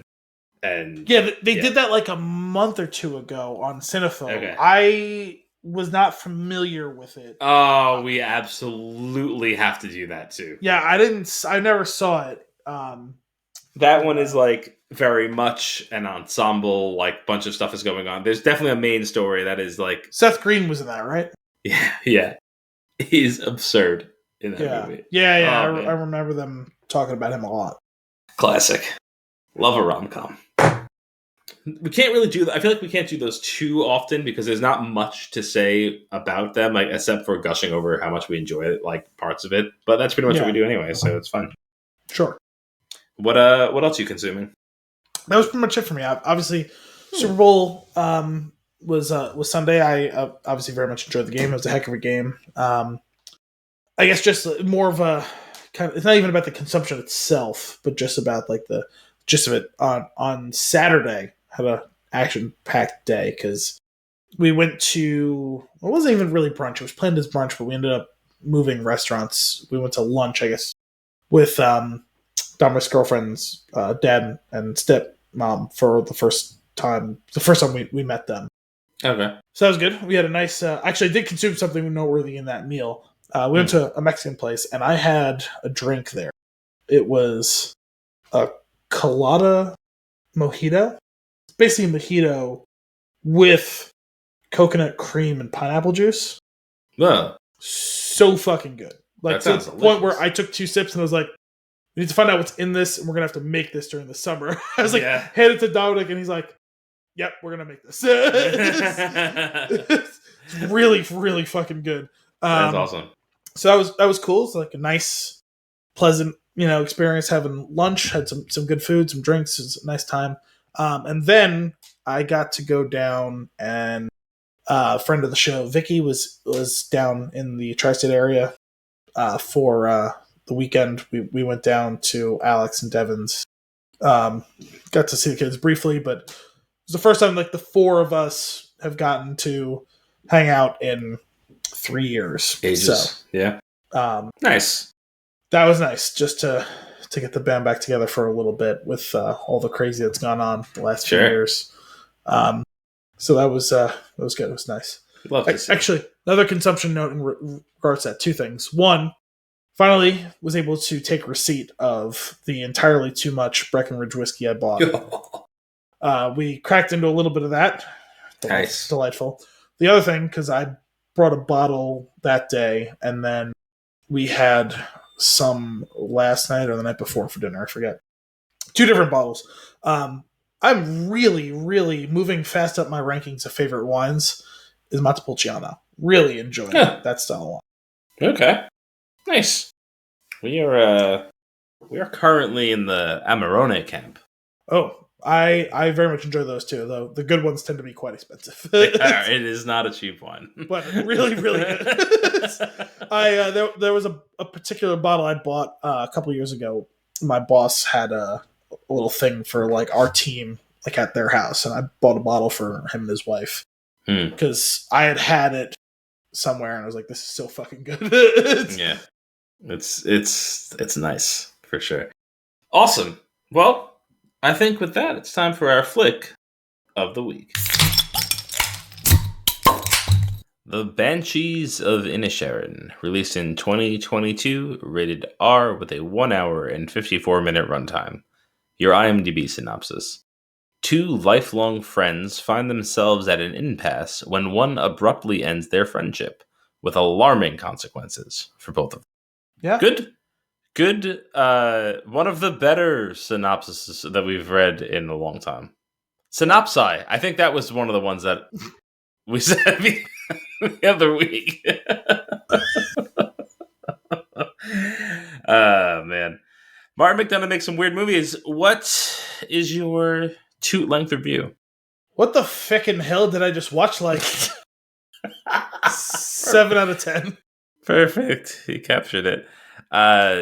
Simple yet complex, unsettling yet captivating. I cannot further categorize nor describe this movie. 6 out of 10. I didn't not like it. Yeah, I have trouble honestly, It's not a movie, it's an experience. Yeah, I mean, it was too weird to like totally love. Yep. In the sense that we like weird on this show. Oh, yeah. And I appreciate some of the weird. Sure. But in the end, there isn't really a plot to this movie. No. I'm going to throw something out there for you. There are random parts throughout the movie that made me think this, and I brought it up to Kim, and then she started to see it too. Is the movie a dream? I don't think so, but no. Because a lot of the things that happen are very much things that would happen in your dreams. Yeah, I mean, I wouldn't rule it out like out of hand, but like I'm inclined to say no without like a compelling narrative woven around that to like convince me.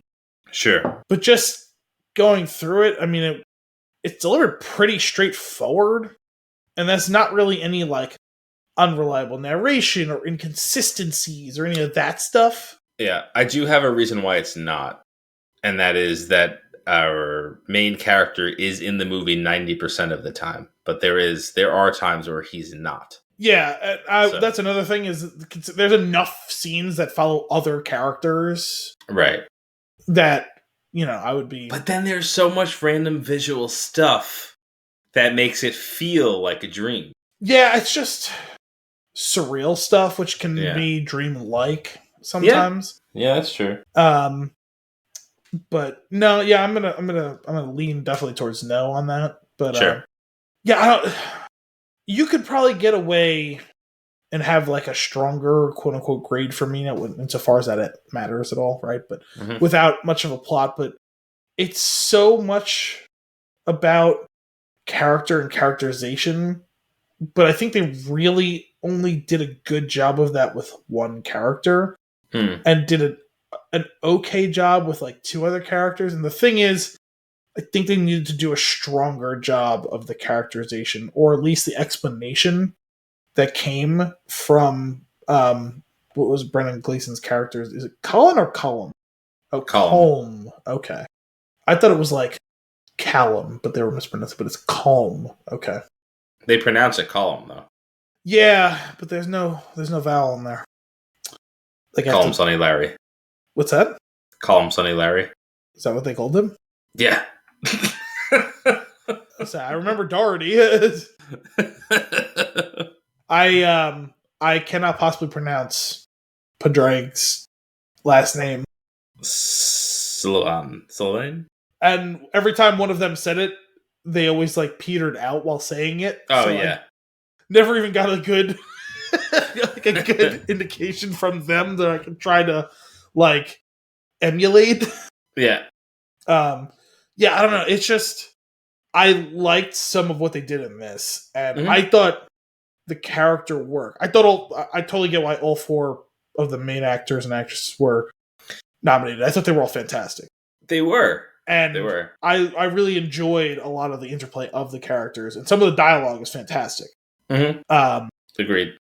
And I like, honestly, there's even a point where I wish they maybe would have leaned into the weird even more.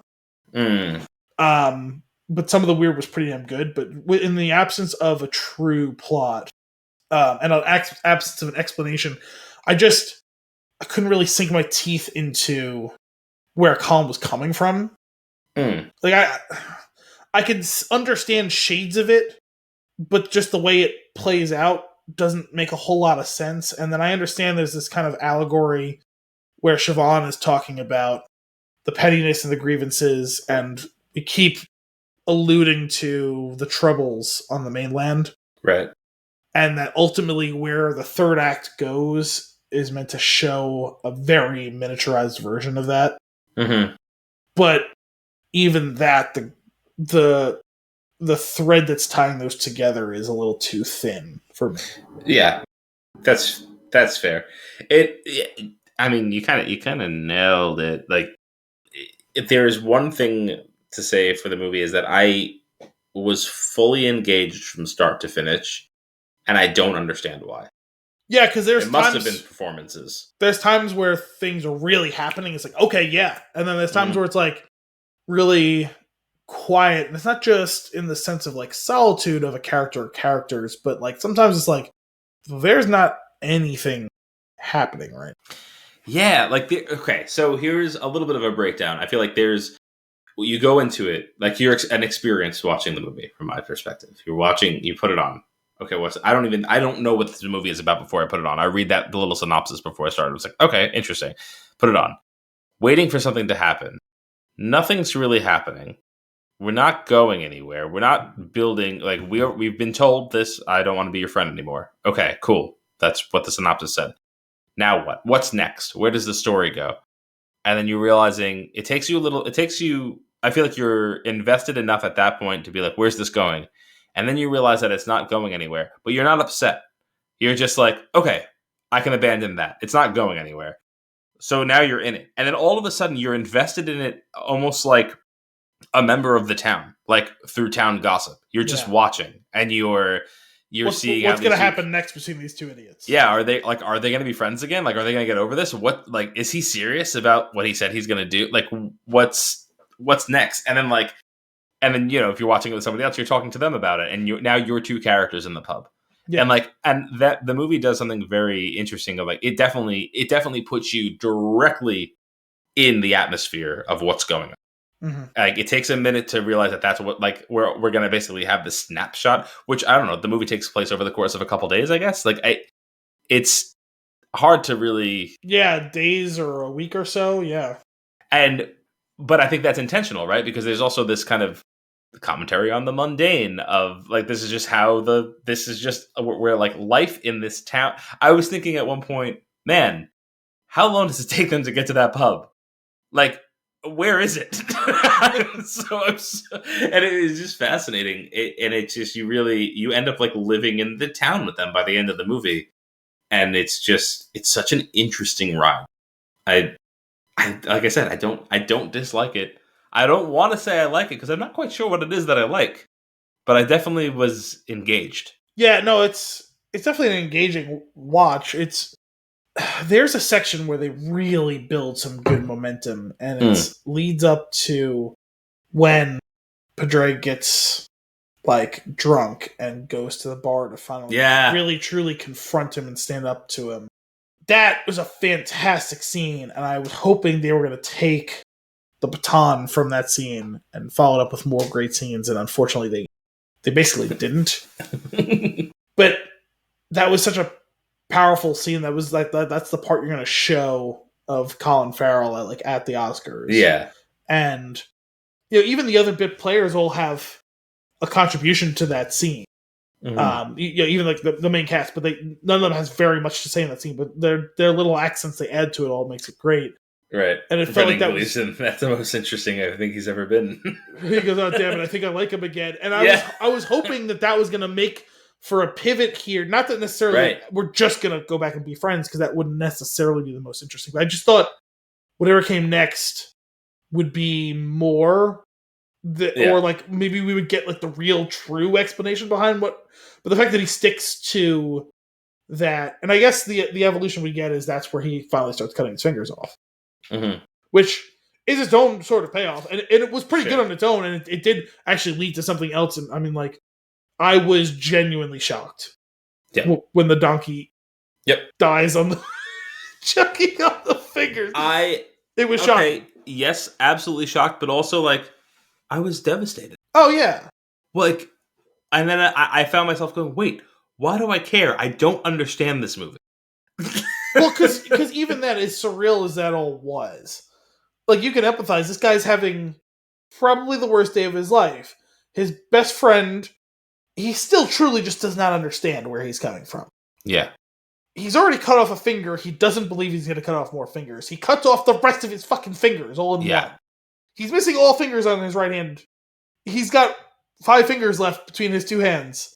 Mm-hmm. Which he has willfully done 2 different times. Like, you could say one time, okay, he got carried away and cut the finger off. Right. No, another day he cuts off the other 4 fingers all in one shot. Yeah. And on top of that, so he's now dealing with like the trauma of, oh god, he actually cut his fingers off. And then on top of that, his sister just up and leaves it. Like, yeah. And like, we, the watchers, got a bit of inclination that she was building towards something, Right. but he does not. And it's super sudden, and her goodbye is super sudden. Like, this isn't like, hey, I'm leaving next week. It's, hey, I'm leaving in like an hour. Now. Yeah. But And then his donkey. And then his donkey. Poor Jenny. Rest in peace. There is something, like, I feel like there's a lot to unpack with Calm, because, like, there's the whole, I get it, right? I can get the concept of, like, he doesn't want to be friends with them anymore because he feels like he's holding him back, because he feels like his life is nearing its twilight years, and he hasn't done anything with it, and he feels like he wastes time when he's with Patrick. Which I got, and at first it was tough for me to wrap my head around that, but then I was like, okay, I guess I could see that. Let's see where this goes. The problem I had with it was, this isn't like he was this great musician earlier and he had to give it up because he had to work, because he had to support a family or something like that. He's fucking alone.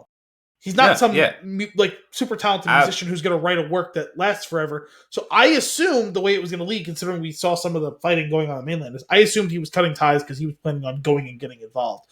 Didn't want to bring him with him, because I think that would have been like made sense. He didn't want him to get sucked into a conflict that he had no interest in. Right. I could see that. But what I end up getting out of it, though, is he did that, and then he does this whole thing with his fingers. Ultimately, I feel like he's feeling like this guilt of not having done anything with his life. And he is convincing himself that he's not doing this, but he is actively blaming other people. And he's using them as the reason why. And, like, you're the reason why I haven't focused on this, so I'm pushing you away so that I can now go do this thing. But even that was a bit of a mixed message, though, because I assumed it would be one of those things where, like, he's going to keep talking about, oh, I'm going to write it, mm-hmm. and then chops off his fingers. Oh, well, now I can't write it because I chopped off my fingers because you won't leave me alone. But he does write it. He does, but I think he also knows that he's not going to do anything with this. Yeah. And he's not going to be remembered for it. And I don't think he can cope with the fact that that's not somebody else's. Like, he didn't go for it. He didn't put his all into it.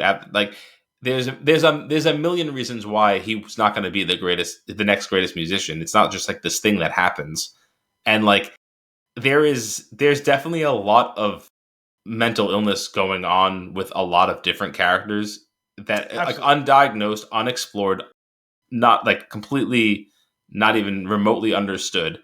And I think it uses the timeline of when the story is taking place to help, like, kind of capture that a little bit more. Like, it's like, it's not something that you speak about really, or like, it's not something that anybody really is looking into or understands or considers. And so many of these characters are going through it in their own way. And I do think that there is an interesting piece about Siobhan in it, is that she recognizes it, I feel like, in Podrick, but can't do anything about it, / doesn't really know what it is or how to, but knows that ultimately I need to move on. I can't bring, like, come with me if you want, but like, I have something else that I need to do with my life. And like, that's what she's like kind of going for. And I think she feels guilty, but ultimately she makes a very mature decision to leave. And I know, like, the way that it's portrayed, it definitely feels abrupt, and like timing is odd, especially with the messaging with Podrick, but it feels like a very big character growth moment for her to leave. Yeah. Which is interesting. Yeah, I don't know. It's just, and then obviously the more direct, like, there's like little shades of this with every character, but then the more direct one is with Dominic, right? Who is clearly going through some stuff and misunderstood and socially awkward, and also has some undiagnosed things going on. And then, of course, there's the other aspect of it where he is clearly a victim of sexual abuse. And like, there's and physical abuse. There's like, and I think like what in the end, and maybe this is why it's so captivating, is like all of these characters are going through something pretty severe. Yeah. And they don't recognize it, and nobody else recognizes it. And even the couple of people who recognize it can't do anything about it. Right. And I feel like it's framed in a point in time where we think, but they're of an old age. It's like, I get why. But then also you start to creep into today. and like how there are so many undiagnosed and unknown and untreated and misunderstood things that everybody's going through all of the time. So like to do that, to explore that in this time frame with this small set of cast members, and like for them to just be kind of like ships passing in the night on all of these things is just really interesting, and maybe that's why it's so engaging. Yeah, I can see that. I don't know. It's, I mean, it's tragic, right? It is. But also, I'm gonna at 2:00 on Sunday, I'm gonna burn your house down. Whether you're in it or not. I hope you're not. And certainly, I have nothing against your dog, so I recommend you leave it out. But I'm going to burn your house down. So I suppose we're done with all this. You killed my donkey. It's not done. We're never going to be done with this. Oh my goodness. To circle back on like that random point about a dream from the beginning, the pieces that make it feel like a dream are, one, the creepy old lady. Yeah. Right? That's one piece of it. Two, the animals in the house. There's something very bizarre about it that, like, I could see that. Like, I feel like I could almost remember the dream I had where this was the case, where the farm animals lived in my house. The cutting off of the fingers and throwing it out the door. Something very weird that would happen in a dream. Like, all of it. All of it. Even the location is dreamlike. I know it's an actual, like, it's meant to represent an actual place, but, like, right, like, it's like, oh, this guy lives in this house in this very desolate part, right? It's like plopped right here in this field. And from one moment to the next, I'm at this house in the middle of nowhere, and then I'm at the pub, and then all the people are here, and then none of the people are here, and now he has no fingers, and now there's music playing. Like, it's very weird. There's two things I thought of the whole time with him and the fingers. Was, well, one, it was darkly hilarious when he gets up and the dog grabs the shears and runs outside because he could sense the mood. It's like, oh god, last time you were like this. No, not this again. You cut your finger off, and you see him kind of chuckle as he walks over and grabs the shears and closes the door on the dog. The other thing was, the whole time I was thinking of that stupid gag in Family Guy when they talked about it was like this is like darker than a German like bedtime story. It is. There once was a boy who sucked on his thumbs. His mother told him not to suck on his thumbs, but he continued to suck on his thumbs, so she chopped them off. Now he has no thumbs. Go to sleep. It's just a picture of him with his two thumbs just like spurting blood. Yeah, because she cut them off with shears. Oh my gosh, that's so ridiculous. It's funny, we're talking about like all this funky stuff that happens in this movie. I was talking to a friend of the show and former roommate, Michael Warren, and he goes, we were talking, I think it was like last week, he goes, okay, so in the past week, since we've caught up, I've watched both The Menu and Banshees of Inisherin, and he goes, I feel weird about this, but I'm more disturbed by the Banshees of Inisherin. I was like, totally. Yeah. Well, because it feels closer to real life. Like, it's just people, right? Like, it's not... Like, there's... Like, The Menu is so surreal, and it's so gleeful in its, like, assault of people who are not real life. Like, they're just... Like, they are the 1% of the 1%. Mm-hmm. And, like, you and I live in a place where we are more well off than an obscure island of Ireland in the 1920s or 30s, right. Whatever it is. So, but they're still closer to us than anything, right? Like, they're just people. Yeah. And they're dealing with things they're not equipped to deal with. Mm-hmm. And, you know, you've watched people in your life probably go through serious mental health issues, or at least periods of time of crisis themselves, even if they don't have an out-and-out mental health issue. But thankfully, you probably haven't watched anyone cut off their own fingers to prove a point. No. Or watch someone who is so confused and misguided and unable to read the room that they drove their friend who was having a mental health crisis to cut off their own fingers. I mean, you knew it was coming when he came walking onto the screen with that Lloyd haircut from Dumb and Dumber. Jeez. This is Dumb and Dumber of Inisherin. I gotta be honest, it's just as unlikely a pairing. I mean, Jeff Daniels and Jim Carrey. I mean, at least they're closer in age. Like Colin Farrell and Brendan Gleeson. Like, how are these two men best friends when like best friends? They're so far apart in age. I loved when it's like, Colin coming, and like, I don't know. You don't know. What do you mean? Like the first time that they're not together at the pub. I mean, really, the fact that he didn't think he would cut his fingers off again when he did it the first time. Like, yeah, the first time is like, okay, like, yeah, you're saying that because you're being dramatic. You're not going to do it. Yep. But then once he's done it, you're going to continue. Like you really don't think he's going to continue to do it. Mm-hmm. It's like that. You ever see that meme? And it's like, like sometimes on like the news, they'll like post like the audio of like whether it be someone who's called the cops or the fire department or someone who's like you hear like overheard like recording of like two people on the phone or whatever, and it's like, so what? It's like man who was stabbed. Like, so what? Are you gonna stab me then? It's like, yeah, a friend who's bewildered that the second friend cut his finger off. So what? You're gonna cut them off again? Like, yeah, that's his like thing right now is cutting his fingers off because you keep driving him insane. Also, the whole scene when the first finger where he brings it in, he's having this ridiculous conversation with her where she's asking him very simple questions. Yep. That he just can't or won't answer about the finger, and then he's just gonna like hang on to it. It's a man's finger. It's a man's finger. Throw it out. I can't. It'll get dirty. Yeah. As if that even matters one iota. As if that even matters the slightest bit. Like, it wasn't like, it wasn't like it was a present day and it's like, I'm going to put this in a bag and throw it in the freezer in case he wants it back. No! They don't have the medical technology to do that. Oh my god. He puts it in a box. Yep. It's going to stay in the house with them? I guess so. And then it's going to end up in the porridge. She brings the finger back to him. All right.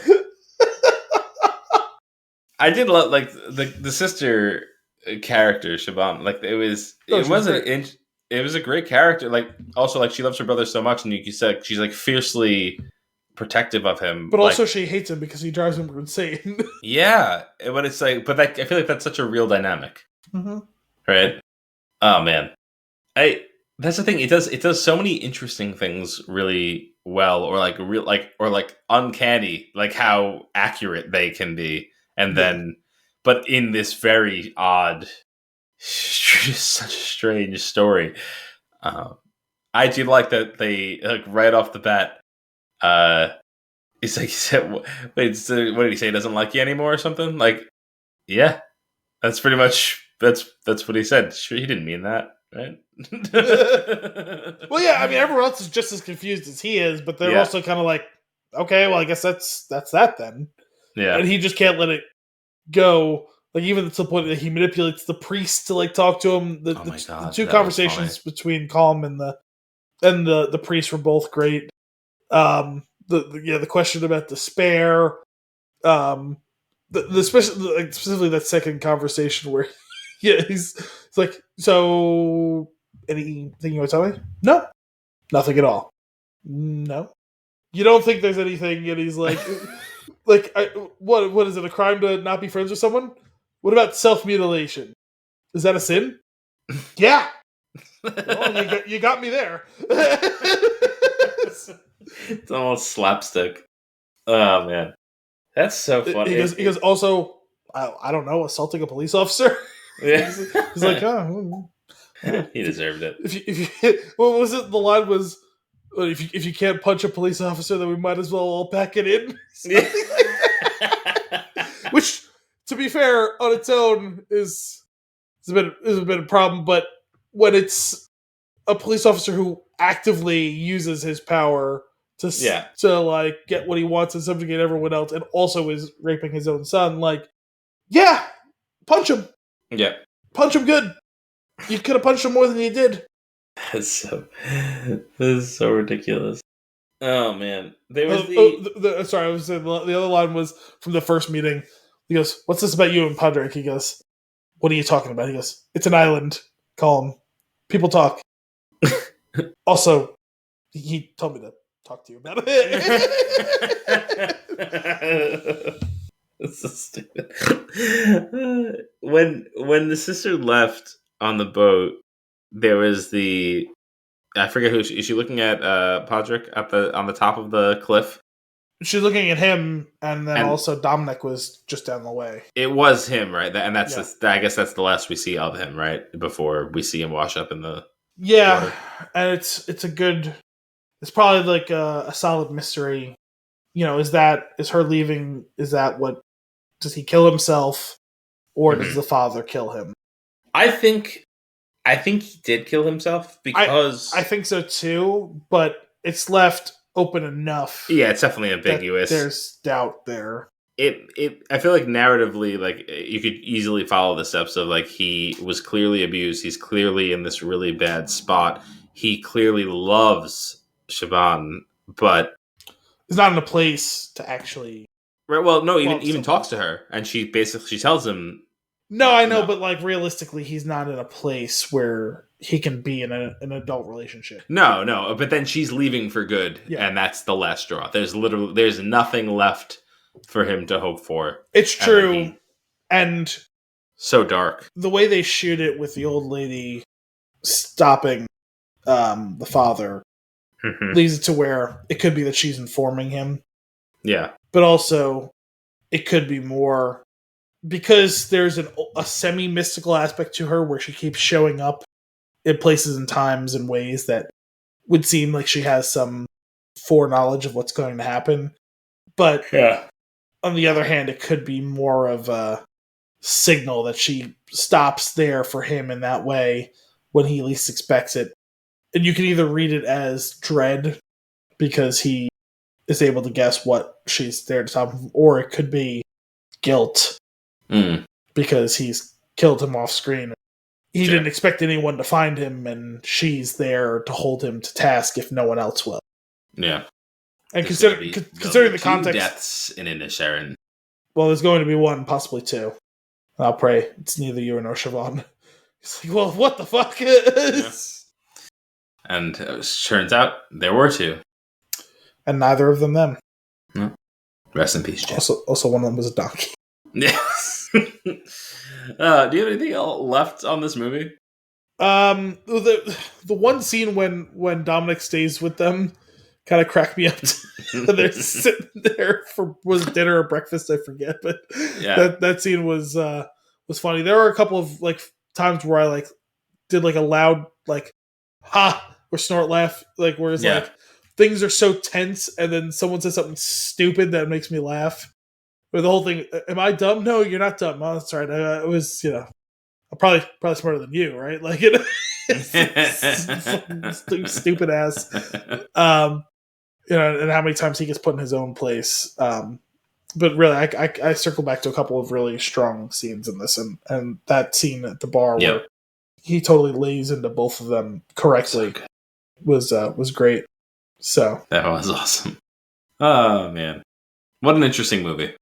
And I genuinely cracked up when Dominic said that line to her when he sneaks up on her at the lake. The line that I used during the opening, I was like, he's just so heartbroken. He doesn't know, and he already had that element of the way his mind works is not like everyone else with him, where he kind of goes up and above and below the conversation. He's not always at the level, or even often at the level of the other person he's talking to.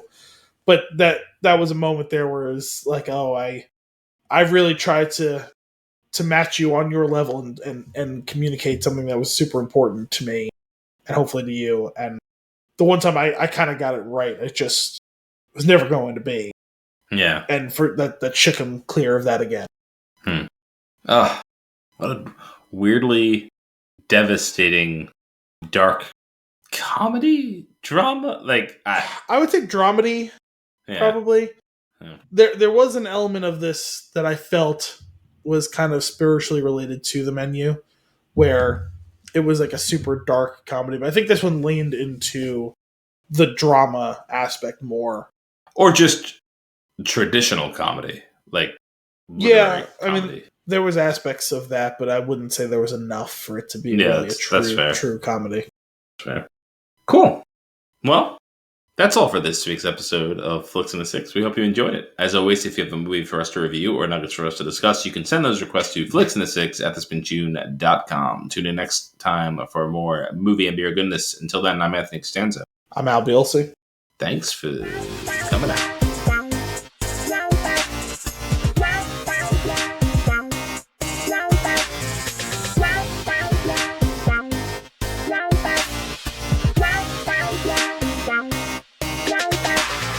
The last word on The Last of Us.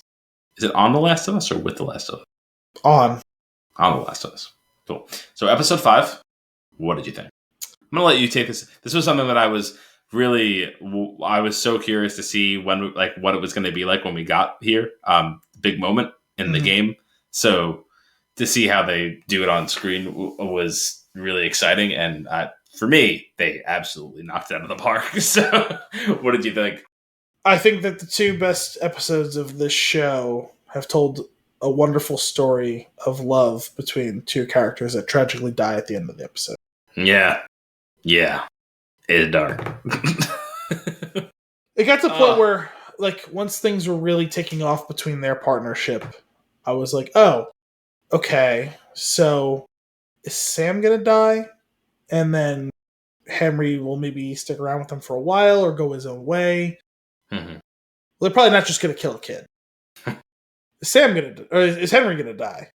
Well, it's gonna be tough to have Joel have to watch after 2 kids now, especially one who's deaf who he will not be able to communicate with.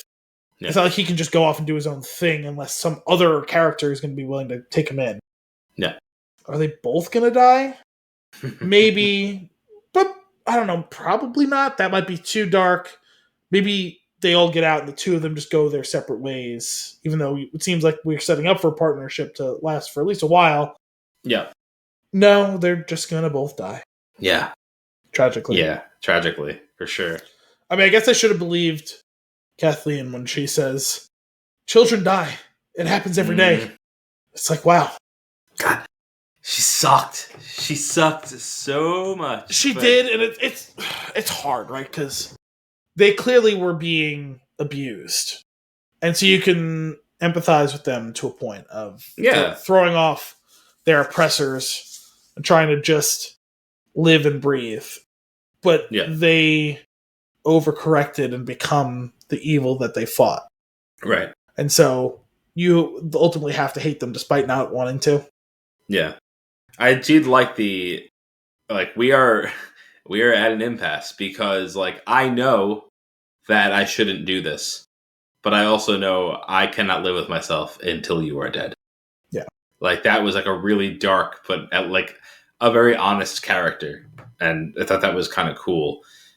Giving the nameless, faceless bad guys from the game some peppered in backstory that makes it more it's already uncomfortable to be attacking that many people in a game, but to actually put a story behind them and humanize them makes the narrative of the show so much stronger. Yeah. And Henry and Sam, they knocked it out of the park. The change being that Sam is deaf was actually, I feel made this really cool. This really cool dynamic. Oh, was he not deaf in the game? No. And I just that was all the way that he relies on Henry and to the degree that he relies on him is interesting. And their bond is super strong. And then it makes it even sweeter to see the friendship grow between Sam and Ellie. It's just it all played out so perfectly. And that is some of the most fun you'll have in the game is that whole kind of watchtower thing where you end up sneaking up and taking out the person in the tower, and then oh no, there's hordes of these infected coming out, and you have to get everybody else to where you're at, and you have to pick them off along. It is a really fun thing to play, and they somehow matched the excitement and fun of it and the uncertainty with the way they pulled it off with they're all here now, and then the ground sinkhole opens and all of and to bring in the exploder that it was pretty bananas. No, it was intense. That whole final sequence was great. We got to see kind of the evolution of how the infected work as a swarm, where you get most of them are the regular old kind of grunt type of infected, and then you get a couple of the clickers, which we've met before, but to see them in a large scale thing like this as opposed to like a slow motion horror thing, and then to get another new variant, was it the bloater or whatever? Yeah. I saw. I don't know if it was all on screen that way, but I saw they certainly used a model for parts of it. And they showed the the costume that the person was in. It was revolting. Yeah, it's absolutely disgusting. There's also a really fun homage to the game in there of the bloater grabs that one character and rips the head open. Yeah, if you get caught by it in the game, it does that to you, and that's like the death scene of the game over screen. Is it ripping your head open? Lovely. But yeah, and then the one thing I was not prepared for though was child clicker. Yeah, that was so unsettling. Yeah, but also really exciting when it killed. What was her name again? Kathleen. Yeah, I enjoyed that. Enjoyed that immensely. Yeah, no, that thing was. It definitely had some big like The Grudge type of thing where it's like a kid climbing like through the car and flipping over and like limbs going the wrong way, and it's like no. I really appreciate the moments of innocence in Ellie that they highlight. Like, for example, when she's like, my blood is medicine, and I think she honestly believes that it might work. Yeah, she was so like, yeah, no, we're just going to do this. And I was like, oh, could it work that way? No. Yeah. But could it? Yeah. But then for it to go and like you're seeing these moments in the past couple of episodes of like, there is an innocence there, and then she has to level up through adulthood extremely fast. And it happens, like, now that she's outside of the walls, as terrible as it was inside, it's so much worse. Like, there's so much more horror out there. And, like, you know, to get the whole story, and she shoots the guy in the previous episode, and that definitely affects her. And Sam dies in this episode, and that really affects her. And, like, so much so where she's shutting off from emotion by the end of the episode, and like, okay, let's go. Yeah, and leaving the message saying I'm sorry on the thing. Yeah, heavy stuff. Yeah, tremendous performance. The show is really absolutely killing. And Henry at the end when you just have no idea what he's gonna do, and he pulls a gun on Joel, he shoots at his feet, and then he just whips decisively and shoots Sam. Yeah. For someone who supposedly had never killed someone, well, like never really literally directly killed someone. Yeah. To be so decisive like that in that moment with the muscle memory of someone who you would have thought was like a battle-hardened veteran. Yeah. And then to realize, oh God, I didn't even realize what I did. I didn't even hesitate. I just did it. And it's like, it's the right thing. He knows it's the right thing. Yep. But he like just can't live with the fact that he did it. Yeah. Absolutely devastating. It's funny. I feel like I constantly what's happening with each time we do this. It's like we walk through the episode, and then I say to myself, "Absolutely devastating! What a tremendous show!" Those two things shouldn't go hand in hand, but they do. Yeah, no, it's heavy. It's you in a show like this, sometimes there's a happy ending for an episode or a half an episode. Like sometimes someone's life is a little bit better for that week. Yeah. It doesn't seem like that's ever going to be the case in this show. And it's, you do have to wonder whether there ends up being a fatigue factor for some people. But for now, it's so good and so strong that's probably not the case. I mean, what last week was being considered kind of like in some circles, like a bad episode. To me, I lean more of just, okay, it's set up and it's a so-so episode, whatever. Mm-hmm. To come back this strong like this, like to remember, oh yeah, sometimes you just need a week to set up what's coming next. Yeah. You need a breather in between some of these things for sure. I think we're going to get another breather episode next week. Well, this one was a lot, so it wouldn't be surprising. Yeah. Mm-hmm. And we are, of course, building towards some pretty intense stuff. So it's interesting. All right. Well, we'll check back in next time.